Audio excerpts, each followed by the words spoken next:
நஹ்மதுஹு வ நுஸல்லி அலா ரசூலிஹில் கரீம் அம்மா பஅத். அஸ்ஸலாமு அலைக்கும் வரஹ்மத்துல்லாஹி வபரகாத்துஹு. நஃபில் தொழுகைகளின் சிறப்புகள். இஸ்ராக் தொழுகை.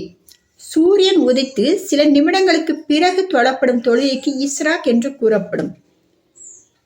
நேரம் சூரியன் உதித்து 20 நிமிடங்களுக்கு பிறகு இஸ்ராக் நேரம் ஆரம்பமாகின்றது. சிறப்பு நபி ஸல்லல்லாஹு அலைஹி வஸல்லம் அவர்கள் அருளியதாக ஹஜ்ரத் அனஸ் ரலியல்லாஹு அவர்கள் அறிவிக்கிறார்கள்.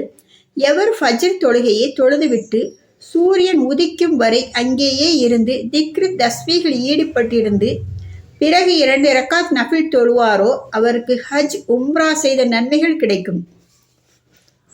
லுஹா தொழுகை. சூரிய ஒளி நன்கு பிரகாசித்த பிறகு தொழப்படும் தொழுகைக்கு லுஹா என்று கூறப்படும். லுஹாவுடைய சிறந்த நேரம் பகலின் 1/4 பகுதி கடந்த பிறகிலிருந்து சூரிய உச்சம் வரை உள்ள நேரமாகும்.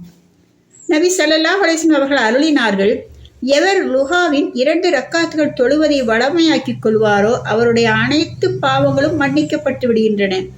அவனது பாவங்கள் கடலின் நுரையளவு இருந்தாலும் சரியே. எவர் லுஹாவுடைய 4 ரக்காத்துகளை தொழுகிறாரோ அவர் அல்லாஹ்விற்கு வழிபட்டோரின் கூட்டத்தில் எழுதப்படுகின்றார். மேலும் எவர் 6 ரக்காத்துகள் தொழுகிறாரோ அவர் அன்றைய காரியங்களில் உதவி செய்யப்படுவார். மேலும் எவர் 8 ரக்காத்துகளை தொழுகிறாரோ அவரை அல்லாஹ் தஆலா வணக்கசாலிகளின் கூட்டத்தில் எழுதிவிடுகின்றான். இன்னும் எவர் 12 ரக்காத்துகளை தொழுகிறாரோ அவருக்காக அல்லாஹ் சொர்க்கத்தில் ஒரு மாளிகை எழுப்புகிறான். இரவு பகலாக அல்லாஹ் தஆலா தனது அடியார்களின் மீது கருணையும் உபகாரமும் செய்து கொண்டே இருக்கிறான். அதில் மிகப்பெரிய உபகாரம் என்னவென்றால் அடியானுக்கு தன்னை திக்ரு செய்யும் வாய்ப்பை வழங்குவதாகும். லுஹா தொழுகையில் குறைந்தபட்சம் 2 ரக்காத்துகள் தொழலாம். அதிகபட்சம் 12 ரக்காத்துகள் வரை தொழலாம். அவாவின் தொழுகை. இது மக்ரிப் தொழுகைக்கு பிறகு 2 ரக்காத்தாக 6 ரக்காத்துகள் தொழப்படும். நபி ஸல்லல்லாஹு அலைஹி வஸல்லம் அவர்கள் அருளியதாக ஹஜ்ரத் அபூ ஹுரைரா ரலியல்லாஹு அவர்கள் அறிவித்துள்ளார்கள், எவர் மக்ரிப் தொழுகைக்கு பிறகு வீணான விஷயங்கள் ஏதும் பேசாமல் 6 ரக்காத்துகள் தொழுவாரோ அவருக்கு 12 ஆண்டுகள் இபாதத் செய்த நன்மைகள் கிடைக்கும். ஹஜ்ரத் அப்துல்லா இப்னு அப்பாஸ் ரலியல்லாஹு அவர்கள் கூறுகிறார்கள், எவர்கள் மக்ரிப் மற்றும் இஷாவுக்கு மத்தியில் தொழுவார்களோ அவர்களை வானவர்கள் சூழ்ந்து கொள்கிறார்கள். அதுதான் அவாவின் தொழுகையாகும். இஸ்திஹாரா தொழுகை. இஸ்திஹாரா என்றால் நல்லதை நாடுதல் என்று பொருள். முக்கியமான காரியங்களில் அல்லாஹ் தஆலாவிடம் நன்மையை தேடி தொழப்படும் தொழுகைக்கு இஸ்திஹாரா தொழுகை என்று கூறப்படும். ஒரு பெண்ணுக்கு ஏதாவது ஒரு முக்கியமான காரியத்தை செய்ய நேர்ந்து அதில் உறுதியான ஒரு முடிவை எடுக்க முடியவில்லையானால் மேலும் அதை செய்தால் சிறப்பாக இருக்குமா இருக்காதா என்ற தடுமாற்றம் ஏற்பட்டால் அவள் தன் இரட்சகனிடம் நல்லதை தேடி துஆ செய்ய வேண்டும். உதாரணமாக, தாங்கள் ஒரு ஹலாலான தொழில் பற்றியோ அல்லது திருமணம் பற்றியோ தடுமாற்றத்தில் இருப்பின் அப்போது இஸ்திஹாரா செய்வது முஸ்தஹபாகவும் பயன்தரக்கூடியதாகவும் இருக்கும்.